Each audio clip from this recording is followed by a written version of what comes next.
Road سے structure جو national high وے authority کی طرف سے جو ہماری طرف نہ دھیان دینا، یہاں کے پروجیکٹ کو اگنور کرنا، سی ایم سائیں مراد علی شاہ نے تقریباً 13 جنوری کو لیٹر لکھا تھا جو مختلف اخبار میں میڈیا میں ہائی لائٹ ہوا تھا، اور انہوں نے باقاعدہ اسکیم کے ساتھ کہ ٹوٹل 105 سی ایم صاحب نے باقاعدہ پرائم منسٹر کو لیٹر لکھا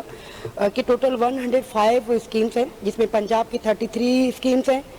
اور کے پی کے کی 30 اسکیمز ہیں، بلوچستان کی 22 اسکیمز ہیں اور آل پاکستان مور دین جو 8 اسکیمز ہیں، اور سندھ کی صرف 6 اسکیم رکھی گئی ہیں۔ اچھا، پھر ہم یہ کہیں کہ ایلوکیشن ایسٹیمیٹ کتنی ہے، اور ایلوکیشن پنجاب کے آپ نے تقریباً ایلوکیشن جو تھی وہ 62% آپ نے ریلیز کی، 62 بلین کر دی، 38% ہو گئی، اور سندھ کی صرف 4%۔ اس طرح آپ نے کے پی کے 70% ریلیز کر دی ہیں، بلوچستان کی 23% ریلیز کر دی ہے، گلگت بلوچستان کی 4%۔ سر یہ فگر، یہ چیز جو سی ایم صاحب نے لیٹر لکھا ہے، یہ بتا رہا ہے کہ آپ سندھ کے ساتھ کتنی زیادتی کر رہے ہو۔ میں اس کو جو ان کا ریزولیشن ہے اس کی تائید کرتا ہوں اور اس کو ایکسیپٹ کریں تاکہ اس کی وفاق کو پتہ چلے کہ سندھ کے ساتھ کیا ہو رہا ہے۔ اور ہم تو یہ کہیں گے کہ اب جو اور پروونسز سے سکھر تک لوگ آتے ہیں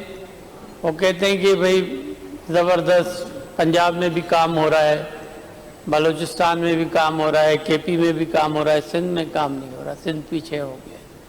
یہ پتہ نہیں ہے کہ وفاقی حکومت کی فنڈنگ نہ ہونے کی وجہ سے سندھ میں نیشنل ہائی وے نہیں بن رہا ہے۔ لوگ تو پاکستان میں سندھ ہے جو پاکستان کی چلانے کی کہتا ہے کہ جی میں اتنے پیسے دیتا ہوں کہ پاکستان اس سندھ کے پیسوں سے چل سکتا ہے، اور پھر سندھ والے کھڑے ہو کے یہ کہیں ملک بھی بنائیں اور مار بھی کھائیں۔ یہ کیا کا انصاف ہے؟ ضرور اس کو کہیں، ضرور لکھیں فیڈرل گورنمنٹ کو، ایجنٹ موشن بالکل صحیح ہے، ریزولوشن بالکل صحیح ہے، اس میں میں سمجھتا ہوں اس میں دیر نہیں کرنی چاہیے۔